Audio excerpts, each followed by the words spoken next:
Friends, full math life YouTube channel में आपका स्वागत है। आज अपना टाइम एंड वर्क का पार्ट 4 देखने जा रहे हैं। पार्ट 4 का फर्स्ट क्वेश्चन है वो इस प्रकार से है कि ए और बी किसी कार्य को मिलकर 18 दिन में, बी और सी मिलकर उसी काम को 24 दिन में तथा सी और ए मिलकर 36 दिन में करते हैं, तो तीनों मिलकर उस कार्य को कितने दिन में करेंगे। तो सबसे पहले देखो अपन लिखेंगे ए और बी, यानी ये दोनों मिलकर कितने दिन में करते हैं, 18 दिन के अंदर। ठीक है, उसी प्रकार से दिया हुआ है कि बी और सी मिलकर कितने दिन में करते हैं, 24 दिन में। ठीक है, फिर देखो सी और ए मिलकर कितने दिन में करते हैं, 36 दिन में। ठीक है, अब अपन क्या करेंगे, इन तीनों का एलसीएम लेंगे, यानी कि टोटल वर्क ज्ञात करेंगे। आगे बात समझ में, एलसीएम जो होता है वही क्या होता है, टोटल वर्क होता है। तो 18, 24 और 36 का जब अपन एलसीएम लेंगे तो कितना आएगा, 72, यानी कि 72। अब देखो इनकी कार्य क्षमता ज्ञात करेंगे। ठीक है, तो देखो 18 में 72 का भाग देंगे तो कितना आ जाएगा, 18 चौक 72 आ जाएगा। ठीक है, और 24 में 72 का भाग देंगे तो 3, और 36 का 72 में भाग देंगे तो 2 आ जाएगा। ठीक है, अब ये देखो ये जो कार्य क्षमता है, ए और बी दोनों मिलकर 18 दिन में करते हैं, तो ये जो कार्य क्षमता है ये भी क्या है, ये कि ए और बी दोनों मिलकर एक दिन में काम करते हैं, कितने, 4। यानी कि ये आया है ए और बी दोनों मिलकर एक दिन में 4 काम करते हैं, और बी प्लस सी ये दोनों मिलकर एक दिन में 3 काम करते हैं, और सी प्लस ए ये दोनों मिलकर एक दिन में 2 काम करते हैं। तो टोटल काम कितना हो जाएगा, देखो 4, 3, 7 और 2, 9। तो ये जो एक दिन के अंदर 9 काम होंगे, ये कितने लोग करेंगे। तो देखो ये एक ए 2 बार आ रहा है इसमें, ए बी भी 2 बार और सी भी 3 बार, यानी कि ए प्लस बी प्लस सी।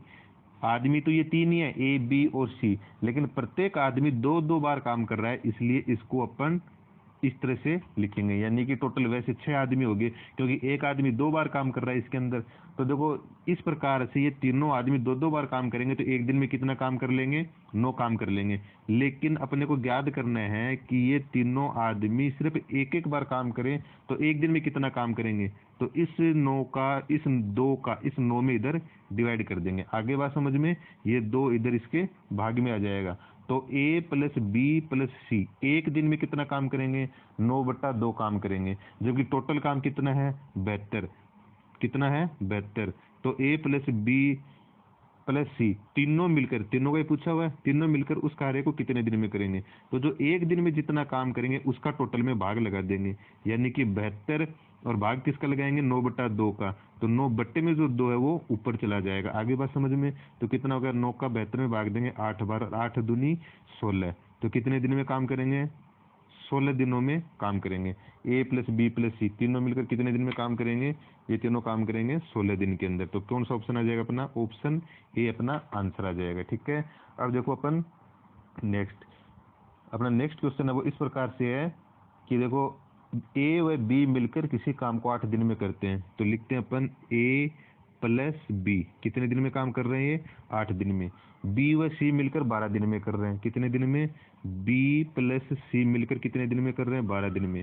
इसी प्रकार सी व ए मिलकर, यानी कि सी और ए दोनों मिलकर कितने दिन में काम कर रहे हैं, 15 दिन में कर रहे हैं। तो सी अकेला कितने दिन में करेगा। देखो क्वेश्चन तो ऊपर वाले जैसा सेम है, लेकिन उसमें पूछा गया था कि तीनों मिलकर कितने दिनों में काम करेंगे, इसमें सी अकेला कितने दिन में काम करेगा ये पूछा गया है। तो देखो तरीका तो अपना वही है, यानी कि तीनों का एलसीएम लेंगे, कितना, 8 का, 12 का और 15 का। तो एलसीएम कितना आ जाएगा, इनका एलसीएम आ जाएगा इसमें देखो 120। कितना आ जाएगा, 120। इन तीनों का एलसीएम अपन लेंगे तो कितना आएगा, 120। तो एलसीएम यानी कि टोटल वर्क कितना आ गया, 120। अब देखो इनकी कार्य क्षमता याद करनी है, तो 8 का 15 120 में भाग लगाएंगे कितनी बार जाएगा, 15 में, यानी कि 15 बार। यानी कि ए और बी पूरे काम को 8 दिन में करते हैं, जबकि टोटल काम कितने, 120, यानी 120 काम को 8 दिन में करते हैं, तो एक दिन में कितना काम करेंगे, 15। उसी प्रकार से बी और सी एक दिन में कितना काम करेंगे, 10, यानी कि दिनों की संख्या कुल काम में भाग लगाते हैं तो क्षमता आती है। ठीक है, कार्य क्षमता प्राप्त होती है। इसी प्रकार ये दिन है 15, इनका अगर टोटल काम में भाग लगाएंगे तो कार्य क्षमता कितनी आ जाएगी, 8। इसका मतलब हो गया कि ए प्लस बी दोनों मिलकर 15 दिन में, सॉरी, दोनों मिलकर एक दिन में 15 काम करते हैं। और B प्लस सी ये दोनों मिलकर एक दिन में 10 काम करते हैं। और C प्लस ए ये दोनों मिलकर एक दिन में कितना काम करते हैं? 8 काम करते हैं। ठीक उसी प्रकार से इसको करेंगे तो देखो टोटल कितना हो गया, 15 10 25 और 25 8 कितना हो गया, 33 काम। यानी कि ये 33 काम कितने लोग करते हैं? 6 लोग करते हैं, क्योंकि 1 2 3 4 5 6 लोग करते हैं। यानी कि आदमी तो टोटल 3 है, ABC, लेकिन प्रत्येक आदमी 2 बार काम कर रहा है, इसलिए इन तीनों का योग को अपन 2 से मल्टीप्लाई कर देंगे। तो इन तीनों को, यानी कि ये तीनों अकेले कितने दिन में काम करेंगे, यानी कि सिर्फ तीनों, यानी 6, इनको प्रत्येक आदमी 2 बार न करके सिर्फ एक ही बार काम करें तो एक एक दिन में कितना काम हो जाएगा? 33/2 काम। A plus B plus C ये तीनों मिलकर एक दिन में कितना काम करेंगे? 33/2। अब पूछा क्या गया अपने को? C का, यानी कि C अकेले कितने दिनों में काम करेंगे। तो अपने को ये याद करना है, यहाँ पे देखो क्या चेंज है इसके अंदर। अगर ये पूछा जाता कि तीनों मिलकर कितने दिन में काम करेंगे तो 33/2 का भाग लगा देते 120 के अंदर।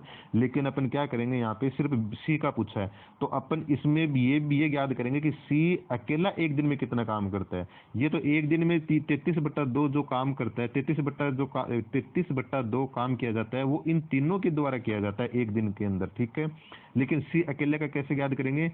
यानी कि इसमें से A प्लस B का यदि माइनस कर देंगे तो C का आ जाएगा। तो देखो A प्लस B एक दिन में कितना काम कर रहे हैं? A प्लस B एक दिन में 15 काम कर रहे हैं। आगे बात समझ में? तो 33/2 में से 15 घटा देंगे अपन। आगे बात समझ में? तो घटाएंगे कितना आएगा? तो देखो 33/2 का मतलब होता है 16.5, और इसमें से अपन 15 माइनस कर देंगे तो किसका काम बचेगा? केवल C का काम बचेगा। तो C कितना आ जाएगा? 1.5। यानी कि C अकेला एक दिन में 1.5 काम, यानी कि 1.5 काम करेगा। आगे बात समझ में? देखो कि 33/2 जो काम था वो A plus B plus C तीनों का एक दिन में किया गया काम था। इसमें से A प्लस B का माइनस कर दिया कितना? 15। एक दिन में किया गया काम 15 कर दिया, तो एक दिन में C कितना काम करता है? 1.5। अब देखो C एक दिन में 1.5 काम करता है, तो 120 काम करने में कितना टाइम लग जाएगा? तो ये आ जाएगा 120 में और 1.5 का, यानी कि 1.5 का अपन भाग लगा देंगे तो कितना आ जाएगा? ये पॉइंट हटाने के लिए 0 लग गया, और 15 × 20, यानी कि C उस काम को करेगा 80 दिन के अंदर। आगे बात समझ में? तो इसमें कौन सा ऑप्शन आ जाएगा? अपना ऑप्शन आ जाएगा B। ठीक है दोस्तों, ये अपना सेकंड क्वेश्चन था। यानी कि अपने को जिसका याद करना है उसका एक दिन में किया गया कार्य याद करेंगे। तो एक दिन में किया गया कार्य C का कितना है? 1.5। इसी प्रकार से अपना नेक्स्ट क्वेश्चन है जो इस प्रकार से है। देखो इसमें नेक्स्ट क्वेश्चन दिया हुआ है कि A किसी काम को 18 दिन में तथा B उसी काम को 15 दिन में करता है। कितने, देखो क्या दिया हुआ है कि A जो है, A किसी काम को 18 दिन में करता है, ठीक है, और B उसी काम को 15 दिन में करता है। आ रही बात समझ में? फिर क्या कहा गया? तो B अकेला 10 दिन काम करके छोड़ देता है, यानी कि उस काम को B 10 दिन तक करता है, उसके बाद छोड़ देता है। तो शेष कार्य को A कितने दिन में करेगा? ठीक है, तो कोई दिक्कत नहीं है। अपन वही अपनी प्रक्रिया, कितना जाएगा? 18 का और 15 का एलसीएम लेंगे तो कितना जाएगा? तो देखो 18 और 15 का एलसीएम लेने पे आ जाएगा 18 दूनी 64 बता 5 90, और यह आ जाएगा 90 एलसीएम आ जाएगा। ठीक है, तो 90 एलसीएम आ जाएगा, तो 18 का 90 में भाग देंगे तो इसकी कार्य क्षमता कितनी आ जाएगी? 5। A की कार्य क्षमता 5, और 15 का 90 में भाग देंगे तो B की कार्य क्षमता कितनी आ जाएगी? 6। सारी बात समझ में? अब देखो क्या कह रहा है, A जो है वो एक दिन में 5 काम करता है, और B जो है वो एक दिन में 6 काम करता है। ठीक है, और टोटल काम कितने? 90। सारी बात समझ में? तो देखो इसमें क्वेश्चन में क्या कहा गया? क्वेश्चन में कहा गया कि B 10 दिन काम करके छोड़ देता है। इसका मतलब A जो काम करता है वो जो B के 10 दिन काम करने के बाद में जो काम बच गया उसको ही तो करता है। तो अपन करेंगे पहले B 10 दिन में काम कितना करता है, यानी कि B एक दिन में 6 काम करता है, तो 10 दिन में कितने काम करता है? 60 काम करता है। इसका मतलब B 60 काम कर चुका, तो शेष काम कितना रह गया? टोटल काम कितना था? 90। 90 में से 60 घटा देंगे, कितना आ गया? 30। तो 30 काम शेष रह गए। अब इन 30 कामों को कौन करेगा? ए करेगा, ठीक है। तो ए एक दिन में कितने काम करता है? 5 काम करता है। तो शेष कार्य को ए शेष काम करेगा कितने दिन में? जो बच गया, कितना बच गया था? 30 बच गया था। तो 30 में ए एक दिन में कितना काम करता है? 5। तो 5 से डिवाइड कर देंगे, कितना आ जाएगा? 6 दिन। यानी कि ए जो है शेष कार्य को कितने दिन में करेगा? 6 दिन के अंदर करेगा। तो ऑप्शन कौन सा आ जाएगा इसके अंदर? अपना ऑप्शन आ जाएगा डी, ठीक है दोस्तों। अब इस क्वेश्चन में देखो थोड़ा सा एक चेंज हो रहा है। चेंज ये है कि जैसे मान लो यहाँ पे ए का पूछा गया है, तो ए तो 6 दिन में करेगा, अपना आंसर 6 आ गया, ठीक है। लेकिन ये ऐसा पूछ लिया जाए कि यदि बी अकेला 10 दिन काम करके छोड़ देता है और बाकी का शेष कार्य ए द्वारा किया जाता है, तो पूरा काम करने में कुल कितने दिन लगेंगे? यदि कुल पूछ लिया जाए तो देखो बी ने 10 दिन काम कर लिया और शेष बचे कार्य को ए ने कितने दिन कर लिया? 6 दिन में कर लिया। तो पूरा काम टोटल कितने दिन में हो गया? 16 दिन में हो गया। यदि वो पूछ ले कि पूरे काम को करने में दोनों को कुल कितना टाइम लग गया, तो देखो बी ने पहले 10 दिन किया था, फिर बाकी काम को ए ने 6 दिन किया था, टोटल कितने दिन आ जाएगा? 16 दिन आ जाएगा। लेकिन सिर्फ ए का पूछा, इसलिए आंसर कितना आ जाएगा? 6 दिन आ जाएगा, ठीक है दोस्तों। अब देखो अपना नेक्स्ट क्वेश्चन है जो इस प्रकार है कि ए किसी कार्य को 12 दिन में, बी उसी कार्य को 15 दिन में कर सकता है। यदि दोनों मिलकर उस कार्य को करें और कुल मजदूरी 180 रुपए है, तो ए का हिस्सा कितना है? यानी कि ए की मजदूरी पूछिए अपने से, ठीक है। ए की मजदूरी पूछिए, ठीक है। इससे पहले देखो मैंने पिछले वीडियो में भी बताया था और इसमें भी बताता हूँ कि जो पहले तो देखो आप 2 बातें नोट कर लो कि कार्य क्षमता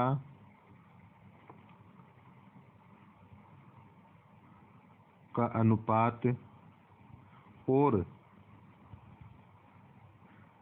समय या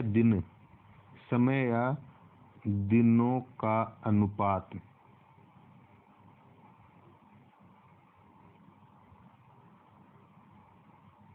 एक दूसरे के उल्टे होते हैं। कैसे? मैं समझा देता हूँ। जैसे मान लो ये ए बी है, इनकी कार्य क्षमता के अनुपात है मान लो 3:2। तो इनके ए और बी के कार्य करने का दिनों की संख्या का अनुपात हो जाएगा, इनको पलट देंगे नहीं, 2:3। आगे बात समझ में? ये आपको 100% याद रखना है, ठीक है। और जो क्षमता का जो अनुपात है, कार्य क्षमता के जो अनुपात है, इस कार्य क्षमता के अनुपात में ही मजदूरी का बंटवारा होता है, ठीक है। मजदूरी का बंटवारा होता है। आगे बात समझ में? यानी कि जिसकी कार्य क्षमता ज्यादा होगी उसको ज्यादा रुपए मिलेंगे और जिसकी कार्य क्षमता कम होगी उसको कम रुपए मिलेंगे, ठीक है। अधिकतर बच्चे क्या करते हैं कि जो समय का अनुपात है उसके अनुसार ही रुपयों को डिवाइड कर देते हैं, जो कि उल्टा हो जाता है। अब ये देखो कि ये क्या करता है कि 2 दिन, इसमें ये 2 दिन में, मतलब किसी काम को 2 दिन में ही पूरा कर देता है और ये करने में 3 दिन लगाता है। तो मतलब कार्य क्षमता जिसकी ज्यादा है, तो अगर इसके अनुसार आप रुपयों को डिवाइड करोगे तो उल्टे रुपए मिलेंगे। इसको कम, ए को कम रुपए मिलेंगे और बी को ज्यादा रुपए मिलेंगे, जबकि बी धीरे काम करता है, ठीक है। इसलिए मजदूरी का बंटवारा हमेशा किस में होता है? कार्य क्षमता के जो अनुपात होता है उस अनुपात के हिसाब से ही किया जाता है, ठीक है। अब अपने को अपना सवाल पे ध्यान देना कि अब देखो अपना सवाल किस प्रकार करेंगे। सवाल अपना इस प्रकार से होगा कि ए कितने दिन में करता है? 12 दिन में। बी कितने दिन में करता है? 15 दिन में, ठीक है। तो दोनों का अपन एलसीएम लेंगे तो कितना आ जाएगा? 60। 15 चौके 60, तो ये आ जाएगा, ये तो आ जाएगा 5 और इसकी कार्य क्षमता कितनी आ जाएगी? 12 पंच 60 और 15 चौके 60, ठीक है। आ गया, ठीक है। ये इनकी क्षमता के अनुपात आ गए। किसके अनुपात आ गए? ये इनकी क्षमता का अनुपात आ गया। अब अपने को मजदूरी की बंटवारा करना। मजदूरी को, कुल मजदूरी कितनी है? मजदूरी दी हुई है 180 रुपये, ठीक है। ये इनकी क्षमता के अनुपात है। तो क्षमता का टोटल अनुपात कितना हो गया? 9। यानी कि एक दिन में 9 कार्य करेंगे। रुपये का जो बंटवारा वो क्षमता का जो अनुपात है उसके अनुसार करना है अपने को। तो ये इनकी क्षमता, ए की क्षमता कितनी है? 5 और बी की क्षमता कितनी है? 4, ठीक है। तो देखो टोटल रुपए हैं कितने 180 और इनकी क्षमता का टोटल योग कितना है 9। तो इसका मतलब 9 इकाई का मतलब दिया हुआ है एक 80 रुपये, तो 1 इकाई का मतलब कितना आ गया 20 रुपये आ गया। आगे बात समझ में। अब दोनों को कितने रुपए मिलेंगे, यदि एक रुपये का हिस्सा पूछा हुआ है तो ए वाले अनुपात से गुणा कर देंगे तो कितना आ गया 100 रुपये, और बी का पूछा है तो 1:20 है तो 4 अनुपात का कितना हो जाएगा 80 रुपये। ठीक है, तो टोटल 180 हो गया। किसका पूछा अपने से ए का पूछा है तो ए को कितना मिलेगा 100 रुपये, तो इसमें कितना आंसर आ जाएगा 100, यानी कि ऑप्शन सी आ जाएगा। ठीक है, आरी बात समझ में। इस प्रकार कर लिया अपन ने। ये तो देखो अपना पुराना तरीका ही था यहाँ तक। अब देखो इसमें अगर आपको ये बात याद रहेगी कि कार्य क्षमता का अनुपात दिनों की संख्या के अनुपात का उल्टा होता है, तो अपन यहाँ पर भी इसको डायरेक्ट कर सकते हैं। कैसे, देखो जैसे मैं यहाँ बता देता हूँ, ए और बी इनके दिनों का अनुपात कितना है। दिनों का अनुपात दिया, ए 12 दिन में करता है और बी 15 दिन में करता है, तो 3 से इनके दिनों का अनुपात ज्ञात कर लेंगे, कितना जगह 4:5। ये तो दिनों की संख्या का अनुपात आ गया इनका। ठीक है, तो कार्य क्षमता का कितना आ जाएगा, कार्य क्षमता कुशलता ये एक ही बात है। ठीक है, तो इनका अनुपात आ जाएगा, उल्टा कर देंगे यानी 5:4 आ जाएगा। आगे बात समझ में। तो अब देखो इनके कार्य क्षमता का अनुपात का योग कितना है 9, और टोटल मजदूरी कितनी दी 180, यानी कि 9 बराबर 180, तो 1 बराबर कितना आ गया 20। अब 1 अनुपात बराबर 20 है तो 5 अनुपात बराबर क्या कर देंगे, इसको 20 से मल्टीप्लाई कर देंगे तो कितना आ जाएगा 100 रुपये। इसको 20 से मल्टीप्लाई कर देंगे तो बी का हिस्सा कितना आ जाएगा 80 रुपये। इस तरीके से भी कर सकते हैं। ठीक है दोस्तों, ये अपना आज का पार्ट 4 था। उम्मीद करता हूँ आपको पसंद आया होगा। अगर आपको पसंद आया तो वीडियो को प्लीज़ लाइक ज़रूर कीजिए और ज़्यादा से ज़्यादा शेयर कीजिए, और चैनल नए फ्रेंड्स हैं या नए स्टूडेंट्स हैं वो चैनल को सब्सक्राइब कीजिए। ठीक है, धन्यवाद।